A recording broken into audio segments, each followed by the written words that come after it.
Баршаңызға қайырлы күн достар. Сіздермен мен Асыл. Менің каналыма қош келдіңіздер.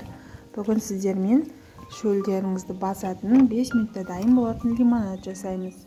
Ол үшін бізге қажет ингредиенттер: қант, мята, лимон, апельсин, лайм қоссаңыздар да болады. Барлықтары өздеріңіздің қалауыңызша.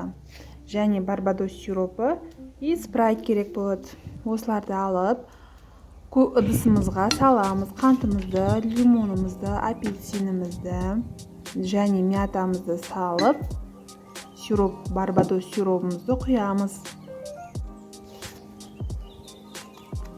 Және үстіне спрайтты құйып, жоғарыдан төмен қарай араластырамыз. Тез дайын болатын үй жағдайында өте дәмді лимонад. Жасап көріңіздер осы рецептпен. Каналыма тіркеліп, лайк басуды ұмытпаңыздар.